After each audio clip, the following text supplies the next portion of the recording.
Turma, estou trazendo aqui uma revisão de língua portuguesa para o teste de segunda-feira.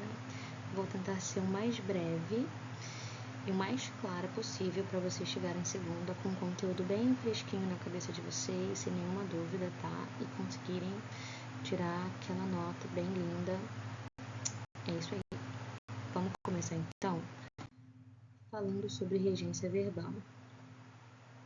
A regência verbal, quando a gente fala de regência verbal, a gente fala sobre a relação de sentido que os verbos desempenham com outros termos.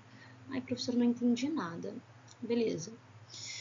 Vamos observar aqui os exemplos e aí a gente conversa um pouquinho sobre eles, ó. Primeiro exemplo. Eu comprei um livro. Nessa frase, eu comprei um livro, quem é o meu verbo, galera? É o verbo comprei. Concordam comigo que se eu parasse a minha frase aqui no verbo, ó, eu comprei, iria ficar com um sentido incompleto? Quem escuta ou quem lê essa frase, eu comprei, se pergunta, comprou o quê? Então, isso significa que esse verbo precisa de um complemento. Professora, como é que eu acho então o complemento do verbo dentro de uma frase? Pessoal, é o que vem logo em seguida, tá? Um livro, nessa frase, é o complemento de comprei, porque ele está ajudando aqui a completar o sentido do verbo comprar. Eu comprei, comprou o quê? Um livro. Bom, segundo exemplo, eu gosto de música. Quem é o verbo aqui nessa frase? É o gostar. Novamente, se eu parar a minha frase aqui, ó, no eu gosto, fica sem sentido, porque quem gosta, gosta de alguma coisa. Então, eu preciso informar o que é essa alguma coisa, né, que eu gosto. Então, o que vem aqui em seguida do verbo vai ser, novamente, o meu complemento. Gosto é o verbo, ter música é o complemento. Terceiro exemplo, eu dei um presente ao amigo. Ó, o verbo aqui é dei. Quem dá, dá alguma coisa a alguém.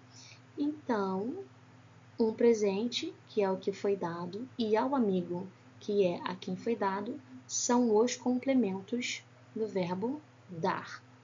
E aí a gente vai ter três tipos de verbos que precisam de complemento, que são os verbos transitivo direto, verbo transitivo indireto e verbo bitransitivo.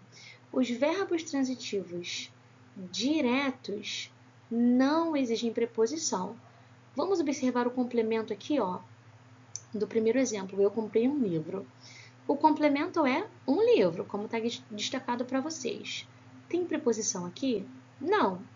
Um é artigo, livro é substantivo. Não tem preposição, porque comprei não exige preposição. Então, esse é um verbo transitivo direto e o complemento do verbo transitivo direto vai ser um objeto direto. Tá, pessoal? Vou colocar aqui abreviado. Objeto direto.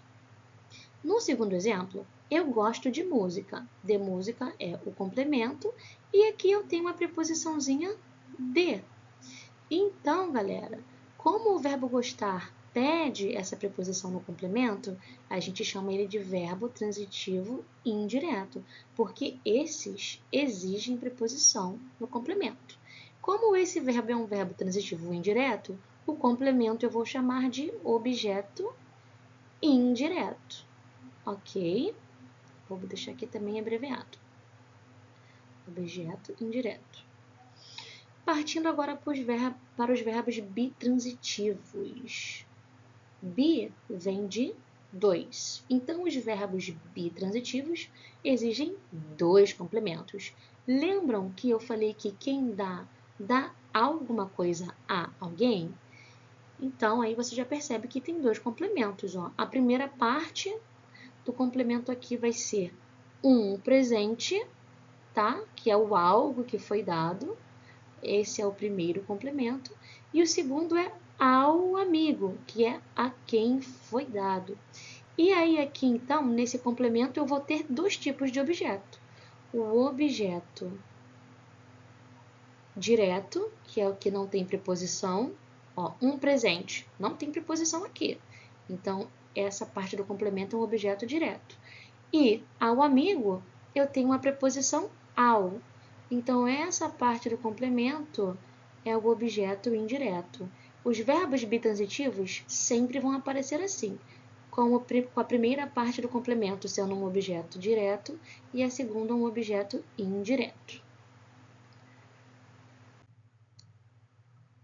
Por último, a gente tem os verbos intransitivos, tá?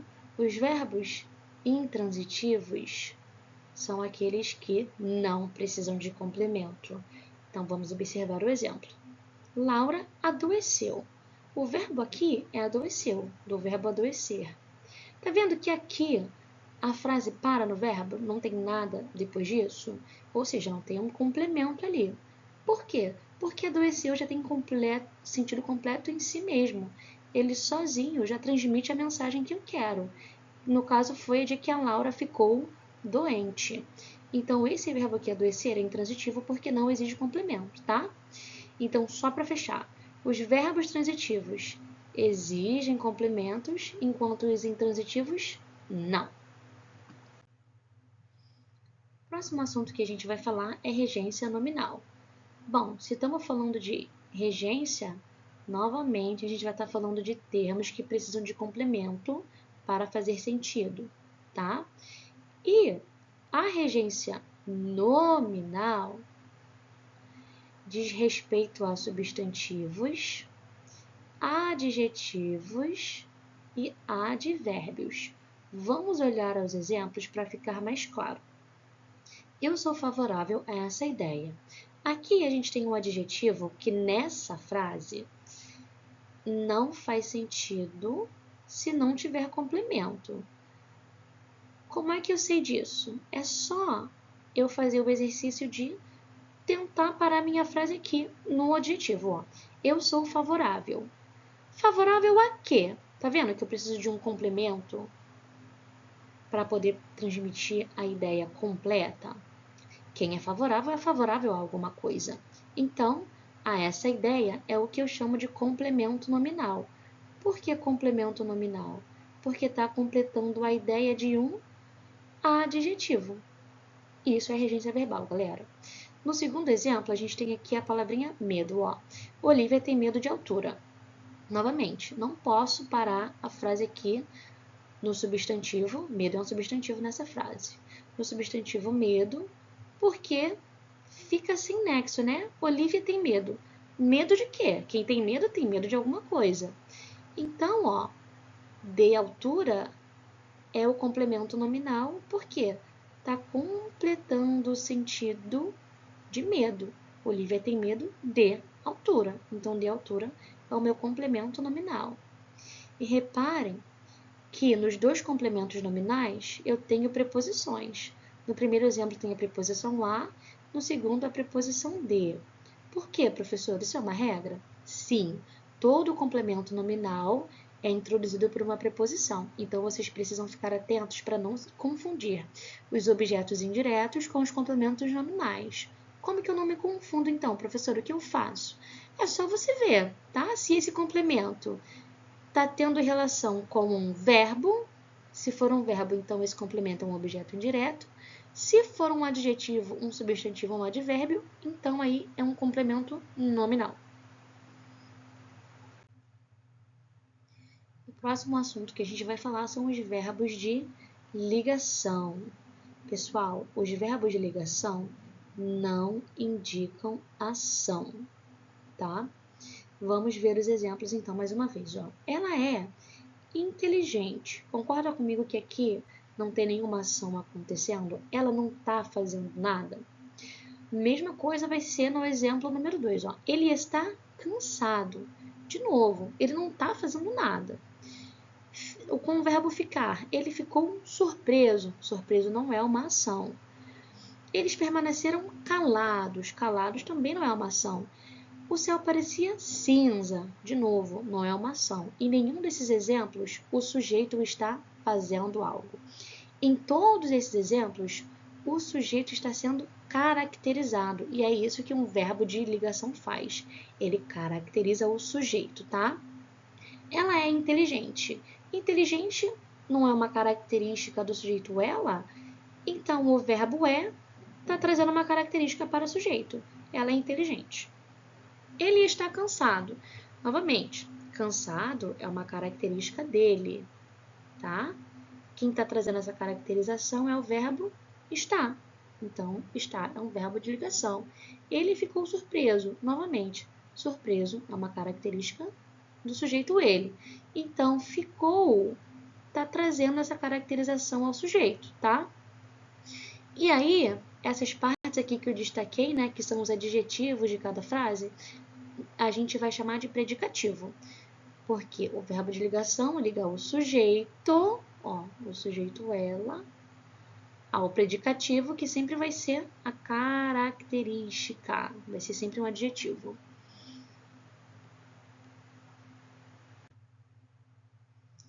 Agora a gente vai ver um pouquinho sobre os adjuntos. Nós temos os adjuntos adnominais e os adverbiais. Fica bem fácil de lembrar por conta do nome, né? Adjunto adnominal. Então, eu estou falando aqui da relação de um substantivo, adjetivo ou advérbio com algum termo. Já o adjunto adverbial, então estou falando da relação do verbo com algum termo, né? Adverbial vem de verbo. Vamos aos exemplos. Primeiro exemplo. Meus livros antigos estão guardados. Os adjuntos adnominais caracterizam ou determinam um substantivo. A palavra antigos não está caracterizando os livros? Ser antigo é uma característica do substantivo livro aqui nessa frase.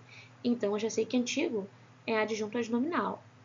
E a palavrinha meus, ó, meus, não está determinando posse sobre esse substantivo? Então, meus também é adjunto adnominal. Já os adjuntos adverbiais vão modificar um verbo indicando circunstâncias como de tempo, de lugar ou de modo. Exemplo, ele saiu cedo. Cedo não foi o tempo em que ele saiu, ó. Tá vendo? Cedo está se relacionando com o verbo, então adjunto adverbial. E está indicando a circunstância em que ele saiu, que foi cedo, né? Uma circunstância de tempo. Poderia ser também, ó, ele saiu rapidamente. Se a frase fosse assim, rapidamente seria um adjunto adverbial, por quê?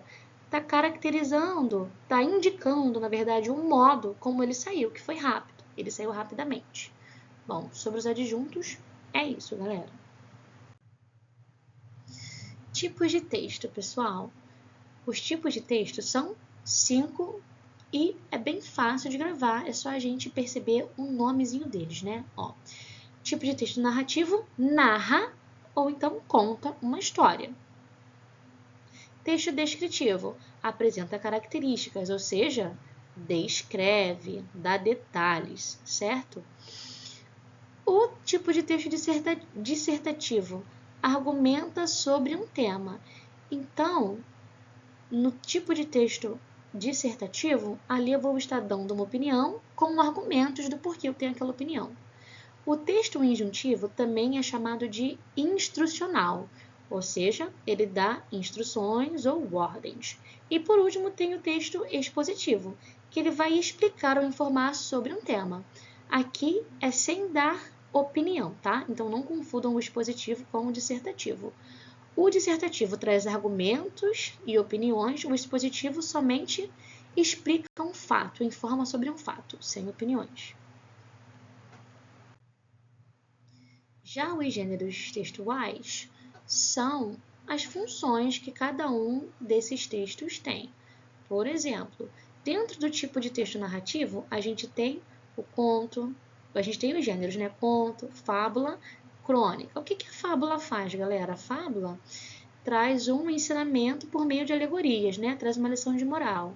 Já a crônica vai lhe narrar uma história que vai trazer uma crítica social. O tipo de texto descritivo, a gente tem como gênero o guia turístico ou o diário. Já os dissertativos tem a resenha crítica, editorial, a redação do Enem, por exemplo, é um gênero textual que segue o tipo dissertativo argumentativo.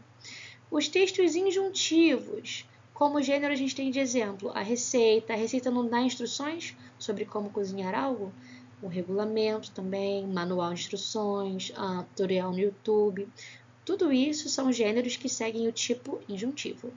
Por último, o expositivo, a gente tem o verbete de dicionário ou a palestra. Em ambos não tem um tema sendo explicado, né? As pessoas não se informam através de palestras ou através do dicionário. Bom, enfim, esses são os conteúdos que vão cair na provinha de vocês. Estudem bastante, o teste está tranquilo. Eu vou estar em sala, então eu vou poder tirar as dúvidas de vocês. E se preparem porque o conteúdo tá de boa, tá fácil, vocês já fizeram exercício sobre isso. E eu tenho certeza que vocês têm total capacidade de tirar uma nota excelente. Então, acima de tudo, se mantenham tranquilos, tá, galera? Um beijo e até segunda.